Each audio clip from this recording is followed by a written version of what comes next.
Minasan, konnichiwa. Jumpa lagi dengan Adero Sensei.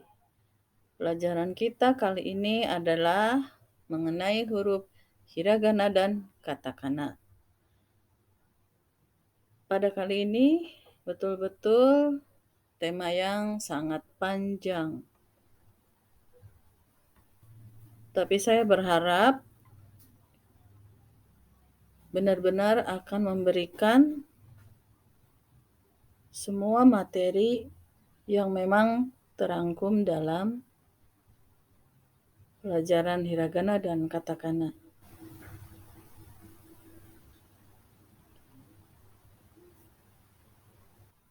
Huruf yang digunakan dalam bahasa Jepang ada yang menyebutnya 3 jenis, ada yang 4 jenis.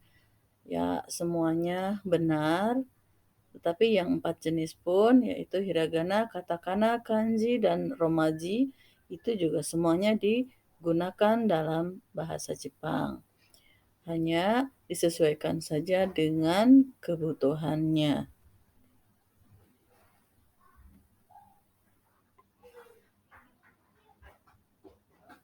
Baik, kita akan belajar mengenai kanji, huruf yang melambangkan konsep atau ide yang berasal dari kata benda, akar kata kerja, akar kata sifat, dan keterangan.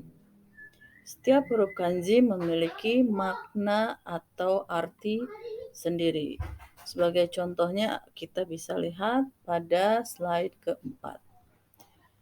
Huruf yang kedua adalah hiragana. Pada zaman dahulu, huruf ini digunakan oleh kaum perempuan, tetapi sekarang sudah digunakan secara nasional baik oleh laki-laki maupun perempuan.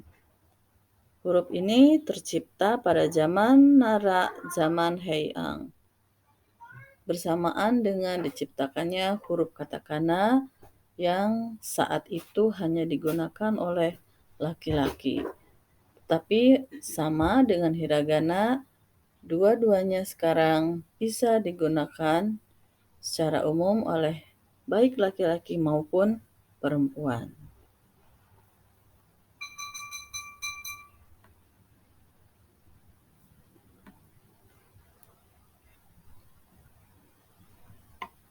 Perbedaan antara hiragana dan katakana, untuk hiragana karena tadi penggunaannya untuk perempuan, jadi bentuknya itu lebih melekuk-lekuk atau meliuk-liuk, sedangkan untuk katakana itu cenderung kaku dan banyak bersudut. Nah, untuk fungsi dari hiragana tadi ada 4 hal, yaitu untuk menulis partikel di dalam kalimat, kemudian menuliskan furigana atau cara baca kanji yang biasanya ditulis dengan huruf yang kecil-kecil di atas huruf kanji, dan itu biasanya digunakan bagi pembelajar, ya bagi yang baru belajar kanji. Nah, kemudian okurigana yaitu karakter yang mengiringi kanji. Biasanya setelah kanji di belakangnya diikuti dengan huruf hiragana. Yang keempat adalah untuk menuliskan honorific, yaitu ungkapan penghormatan menyapa orang tertentu. Bisa kita lihat di slide ke-5. Nah, ini bisa kita perhatikan. Untuk contoh 1 adalah partikel, yang kedua furigana. Tadi ya, jadi hiragana tersebut ditulis di atas kanji untuk pembelajar yang baru belajar kanji. Untuk mempermudahnya, maka dituliskan hiragana di atasnya.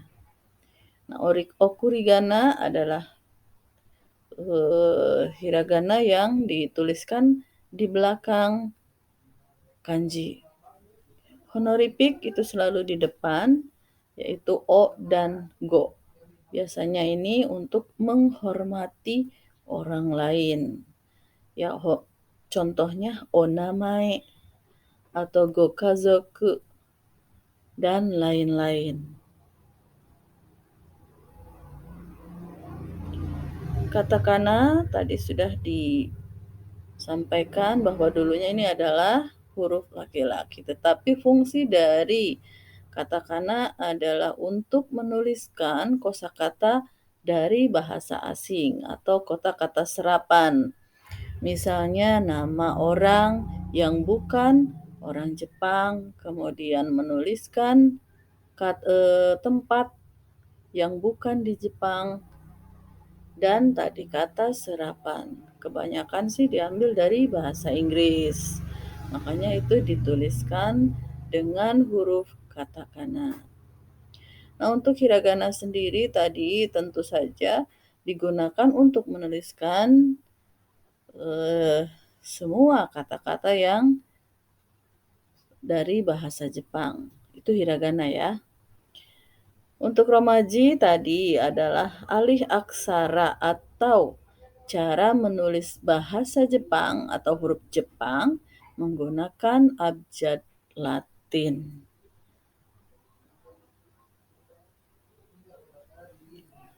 Nah, ini sekarang kita masuk ke daftar huruf hiragana dasar.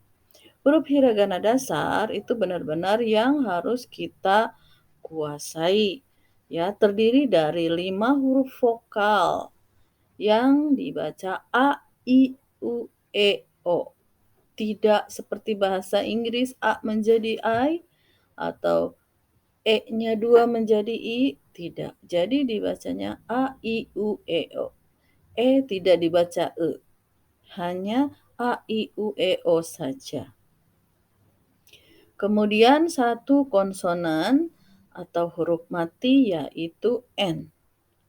Dan 40 suku kata. Suku kata itu gabungan dari huruf mati atau konsonan dengan huruf hidup. Nah, di sini sengaja saya tampilkan ada yang di dalam kurung berwarna hitam. Ya, nah itu adalah rumus untuk mempermudah belajar atau menghafal huruf hiragana, yaitu akasatanahama yarawaan. Ya, akasatanahama yarawaan.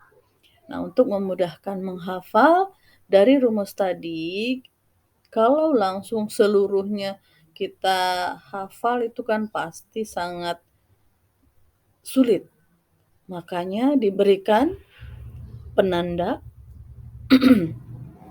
yaitu tadi misalkan kita akan menghafalnya secara menyicil ya atau bertahap, yaitu dari barisan A.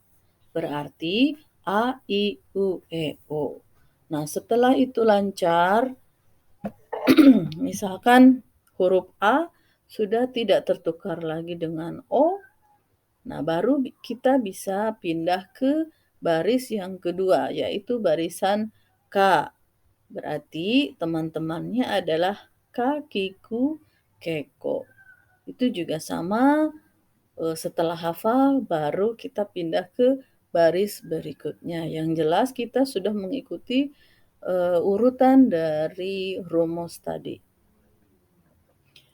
Nah, tentu saja dalam menghafal huruf ini tidak cukup dengan dilihat. Dia harus dilatihkan ditulis. Ya, dilatihkan ditulis. Jadi supaya membekas di dalam ingatan. Nah, di sini selain yang berkotak hitam, ada juga yang saya beri warna. Itu untuk memberikan tanda.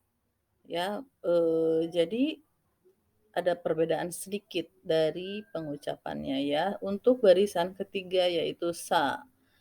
Bunyi i-nya menjadi shi ditambahkan h. Jadi bukan si saja tapi shi.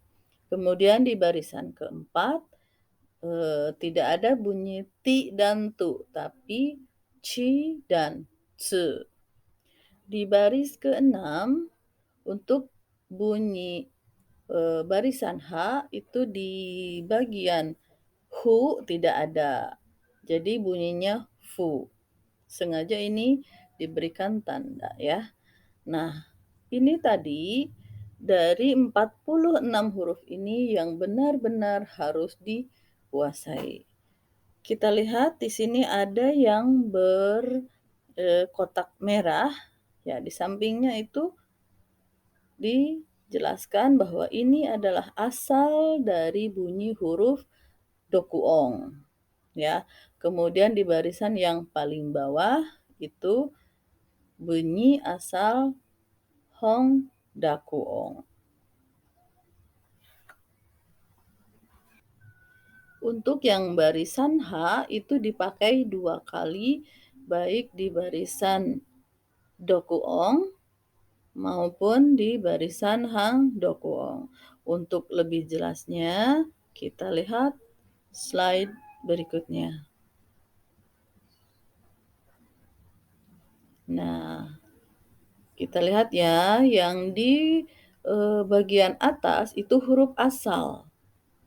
Huruf asal kita ambil tadi dari barisan K, Sa, Ta, Ha, ya. Ditambahkan dengan tanda petik, ya, atau kutip 2 di kanan atas, ya, maka bunyinya akan berubah menjadi ga, za, da, ba, ya.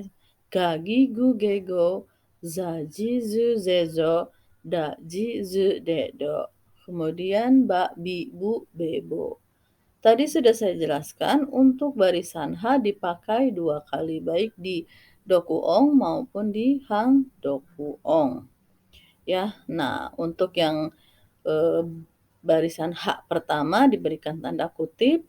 Nah, di barisan yang keduanya, ya kedua kalinya dibunyi hang dokuong, maka ha, hi, fu, he, ho diberikan tanda bulat kecil atau maru di kanan atas. Bunyinya menjadi pa, pi, pu, pe, po.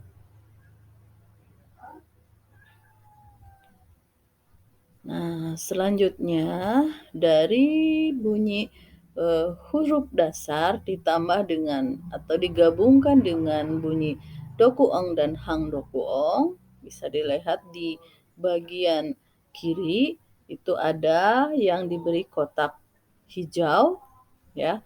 Nah, itu huruf yang diambil untuk bunyi yoong. Untuk bunyi yoong, ya, diambil dari barisan I. Diambil dari huruf ki, si, ci, ni, hi, mi, ri, gi, ji, bi, pi. Ya. Nah, kita perhatikan ke sebelah kanan. Ya, dari huruf ki ditambah dengan ya, yu, yo dengan ukuran yang lebih kecil, maka menghasilkan bunyi yoong. Bunyi ki dengan ya kecil maka menjadi kia. Bunyi ki dengan yu kecil maka menjadi kyu. Kemudian bunyi ki dengan yo kecil maka menjadi kyo. Selanjutnya gabungan dari shi, ci, ni, hi, mi, ri, gi, ji, bi, pi ditambah dengan ya, yu, yo kecil. Ya, maka bunyinya menjadi sya, syu, syo, ca, cu, co, nya, nyu, nyu, hya, hyu, hyo, mya, myu, myo, rya, ryu, ryo, gya, gyu, gyo, ja, ju, jo, bya, byu, byo, pya, pyu, pyo. Nah, itulah keseluruhan dari huruf yang ada di dalam hiragana. Nah, bunyi-bunyi seperti dokuong, hang dokuong maupun yoong itu juga berlaku di huruf katakana. Baik, ini adalah huruf katakana dasar. Untuk jumlahnya sama dengan huruf hiragana dasar, terdiri dari 5 huruf vokal, 40 suku kata dan 1 konsonan. Ya. Nah, ini juga sama tadi pemberian tandanya Ya, asal bunyi dokuong dan hangdokuong. Ya. Pengucapannya juga sama, hanya berbeda bentuk saja. Tadi untuk bunyi dokuong itu ditambahkan tanda kutip atau petik 2. Sedangkan bunyi hangdokuong itu tinggal ditambahkan tanda bulat kecil, ya, sama di kanan atas.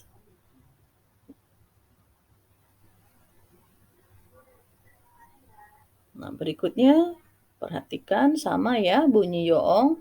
Tadi setelah kita dapatkan kelompok bunyi dari katakana dasar ditambah dengan dokuong dan hangdokuong, kita ambil dari barisan I bunyi kisi cini himiri gijibipi ditambahkan dengan huruf ya, yu, yo dengan ukuran kecil, maka bunyinya sama dengan yang ada di hiragana. Jadi ya, jangan lupa dengan fungsi dari pemakaian hiragana dan katakana. Jadi katakana untuk menuliskan hal-hal yang di luar bahasa Jepang. Makanya bunyinya pun berbeda. Nah, untuk bunyi katakana ada bunyi tambahan, yaitu bunyi wi, we, wo.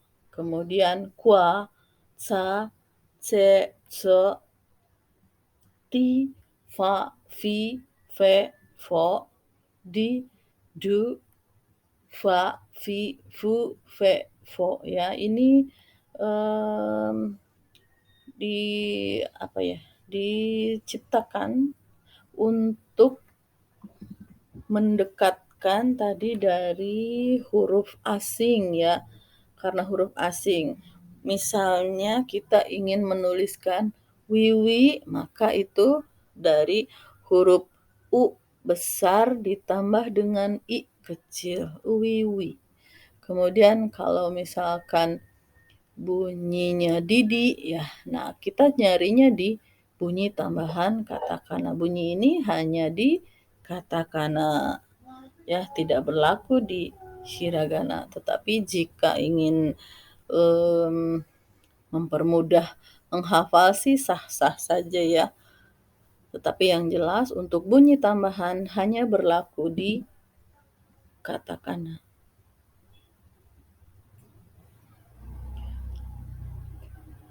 Selanjutnya pelafalan atau hatsuong dalam bahasa Jepang. Seperti tadi saya jelaskan bahwa bunyi vokal hanya ada 5 dan itu bisa kita ucapkan sesuai dengan kata. Untuk A pada kata akan, kemudian I pada kata ikan, U pada kata buku, E pada kata bebek, O pada kata mobil. Jadi tidak ada bunyi selain itu ya untuk bunyi vokal. Nah, di dalam hiragana dan katakana dikenal juga dengan tamboing dan choboing ya, maaf. Jadi bunyi vokal pendek dan vokal panjang. Pada tulisan bunyi vokal panjang kadang-kadang huruf vokalnya ditulis 2 kali atau ya huruf vokal diberi tanda strip di atasnya. Bunyi pendek ya, vokal pendek dengan vokal panjang itu tentu saja perlu diperhatikan dan perlu hati-hati karena memang artinya berbeda ya, mempunyai arti yang berbeda. Kita lihat contoh berikut ini.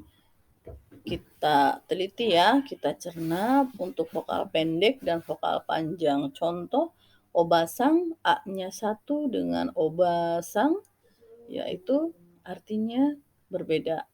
Kalau yang pendek artinya bibi, yang panjang nenek. Obasang bibi, obasang nenek. Ojisang, ojisang. yuki, yuki. E, toru, toru. Koko, koko. Ya, jadi perlu hati-hati untuk bunyi pendek dan panjang ini. Nah, dalam penulisan untuk di katakana itu lebih mudah. Dia hanya tinggal menambahkan tanda strip setelah huruf.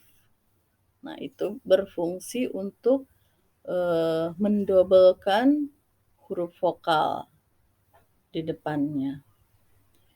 Ya, jadi tinggal menambahkan tanda strip saja untuk bunyi vokal panjang di dalam katakana. Berbeda ya dengan hiragana, kalau bunyi panjang hiragana tinggal menambahkan huruf yang sama. Ya, untuk A tambah A lagi, bunyi I lagi, U lagi, E lagi. Nah, kemudian untuk bunyi O panjang itu ada penambahan dua macam ya. Ada ditambah O lagi, ada ditambah U. Nah, untuk yang bunyi O panjang ditambah O itu hanya ada 7 kata, jadi tidak perlu terlalu dibikin berat, karena yang biasa digunakan itu bunyi panjangnya ditambahkan U. Contoh di sini dituliskan ko u, tapi ingat ya, itu tidak dibaca kou, melainkan ko.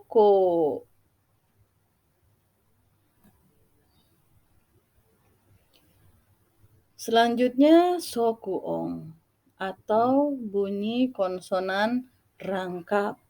Ya, ini juga sama dengan bunyi vokal panjang atau pendek. Ya, tentu saja konsonan rangkap atau yang huruf matinya double dengan yang tidak double itu mempunyai makna arti yang berbeda. Bisa kita lihat dari kata buka yang artinya bawahan dengan buka, double K itu artinya harga barang. Kasai, kebakaran, kasai, tepukan.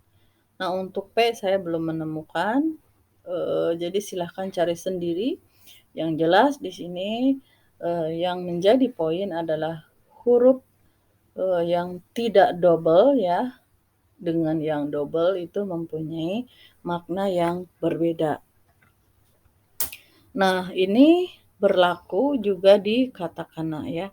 Untuk huruf rangkap atau double konsonan di dalam hiragana menggunakan huruf tsu dengan ukuran kecil, begitu pula di katakana. Hanya bentuknya saja yang berbeda ya. Huruf tsu-nya hiragana ya gunakan tsu yang di hiragana, sedangkan tsu yang katakana ya gunakan yang di katakana.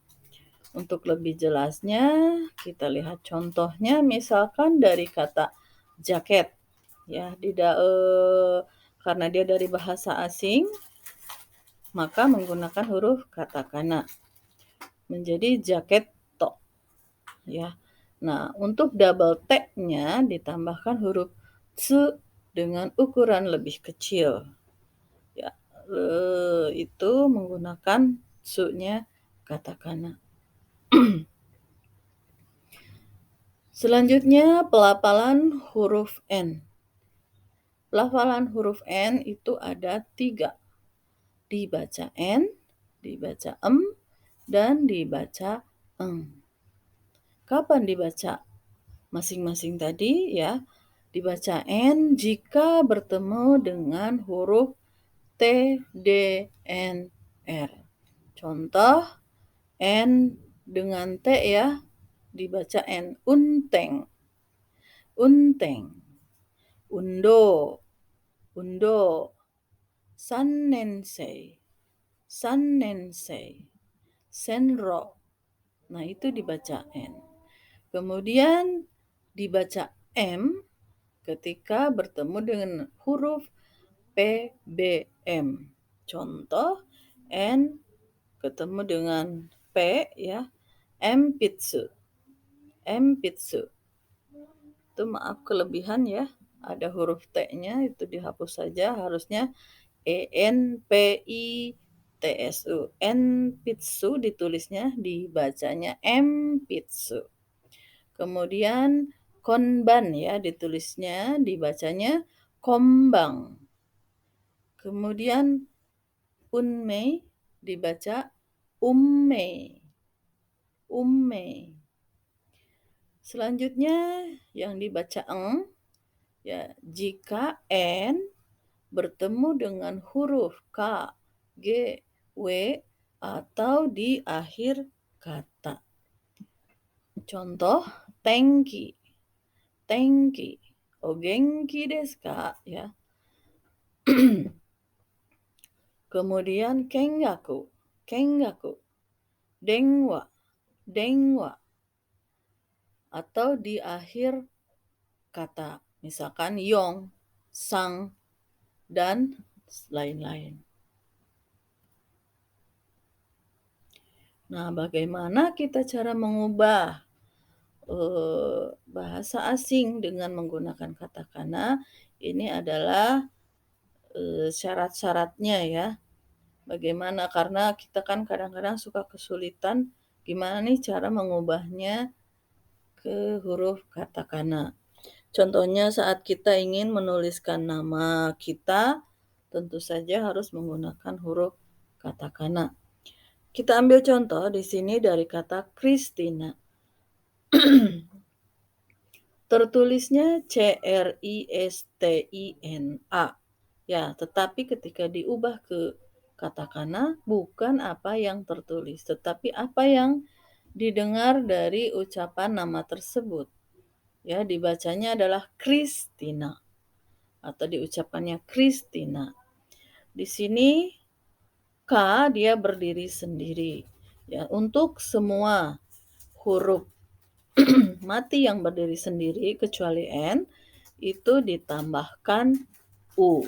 Ya, maka K ditambahkan U menjadi ku. Ku, ri, S-nya juga sama berdiri sendiri ditambahkan U. Kurisu, tina. Ya, itu lafalnya orang Jepang ya seperti itu ya, tidak bisa menyebutkan huruf mati berdiri sendiri seperti kita ataupun orang asing. Maka menjadi kurisu tina. Tapi mereka ketika mengucapkan mencoba mendekatkan dengan Kristina. Ya, seperti itu, Kristina. Selanjutnya dari bunyi bahasa Inggris yang mengandung TH maka diganti dengan sa, si, su, se, so. Kemudian bunyi ti kadang ditulis ci atau ti dari T dengan I kecil. Kemudian di dari shi pakai teng-teng ya, ji atau D teng-teng dengan I kecil. Tadi untuk semua huruf mati ditambahkan U kecuali untuk huruf T dan D itu ditambahkan O. Misal dari kata tomat, T yang di ujung itu berdiri sendiri maka ditambahkan O. Tomato. Kemudian bunyi la, li, lu, lelo ya diganti dengan ra, ri, ru, re, ro. Karena tidak ada L ya. Atau misalkan kita menemukan nama dengan huruf L berdiri sendiri, maka berilah dia dengan huruf U. Maka bunyi L menjadi lu, tetapi diganti menjadi ru. Ya. Contoh kata Solo, maka menjadi Soro. Nah, selanjutnya yang kadang sulit bagi kita adalah huruf H. Huruf H itu menjadi bunyi A panjang ya, atau kalau dalam katakana tinggal diganti dengan strip. Misalkan rumah, maka menjadi rumah strip ya, rumah. Kemudian dari bahasa Inggris lagi, kebanyakan yang berujung ar, ir, ur, er, or, yaitu diganti menjadi bunyi a panjang. Contohnya dari kata car, ya car, C-A-R, mobil, maka itu kan dibacanya car, car. Bukan ditulis karu, tapi bunyi a panjang ya, k dengan strip. Contoh lain misalkan tanker, ditulisnya kan tanker ya, maka bunyi er-nya menjadi a panjang, tangka ya, tangka, bunyi a panjang. Kemudian akhiran tion diganti shon. Misalkan lotion ya, lotion, lotion, maka menjadi rosyong. Ya, rosyong. Atau apalagi nesyong ya, nesyong dari kata nation. Nah, ini benar untuk katakana ini benar-benar harus diperhatikan ya supaya tidak menjadi salah paham dengan orang Jepangnya pada saat berkomunikasi. Untuk akhiran ire itu menjadi ya, misalkan tur ya, atau yang berakhiran ture menjadi ca. Ire contohnya hire ya, ditulisnya hire, hire menjadi haya, hire menjadi haya. Untuk bunyi berakhiran ture dari culture menjadi karuca, karuca. Itulah pedoman ketika kita ingin mengubah dari bahasa asing menggunakan huruf katakana, dan ini benar-benar penting ya supaya kita bisa menyamakan persepsi dengan orang Jepang pada saat berkomunikasi. Berikutnya adalah urutan bagaimana cara menuliskan huruf hiragana dan katakana dengan coretan ya, dengan urutan coretan yang benar. Jadi dalam menulis huruf hiragana ataupun katakana tidak bisa asal ya, asal sesuai bentuknya, tidak. Jadi kecepatan menulis itu ditentukan dengan urutan coretannya. Kita lihat ya, untuk A itu berarti dia ada 3 coretan. Dan rata-rata untuk yang ada garis horizontalnya ya, garis mendatar, itu biasanya selalu itu yang lebih diutamakan atau pertama kali ditulis. Garis mendatar dulu ya, kemudian baru dari atas ke bawah lalu melingkar. Untuk selanjutnya silahkan diperhatikan saja itu urutan menulisnya sesuai dengan gambar. Ya, ini saya sajikan lengkap mulai dari barisan akasa, kemudian tanaha, ya sama ini ada urutannya juga. Kemudian maya, dan terakhir ra, wa, barisan ra, wa ya. Untuk ra di rurero, dan yang terakhir adalah wa, wo, en. Untuk bunyi wo itu biasanya digunakan sebagai partikel atau kata penghubung. Ya, apa namanya? Baik huruf hiragana maupun katakana ada yang bentuknya mirip-mirip, jadi ya harus matanya benar-benar dipasang. Ya, contohnya huruf ku dengan su dengan ke itu beda tipis. Ya, untuk o dengan ho, kemudian so dengan n, itu benar-benar harus diperhatikan. Ini adalah barisan ta, na, ha. Silahkan diikuti dan dilatihkan sesuai dengan petunjuk ini. Barisan ma dan ya. Dan yang terakhir adalah barisan ra dan wa. Ya, demikianlah tadi yang jelas yang menjadi poin.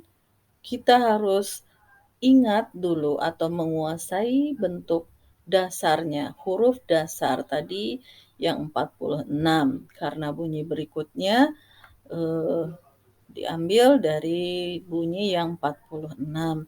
Dan kemudian yang perlu diperhatikan pada saat menghafalkan huruf, harus satu baris dan dituliskan sesuai dengan urutan menulis huruf.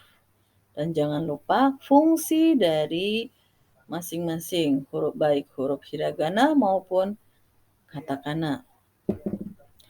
Baik, materi kita akhiri di sini. Semoga bisa memberikan pencerahan ya dalam belajar hiragana dan katakana. Tentu saja untuk hiragana dan katakana ini biasanya adalah yang paling wajib dikuasai oleh setingkat SMA atau SMK ya. Itu untuk modal ketika bekerja di perusahaan Jepang. Baik, korimade warimasu. Ja, mata.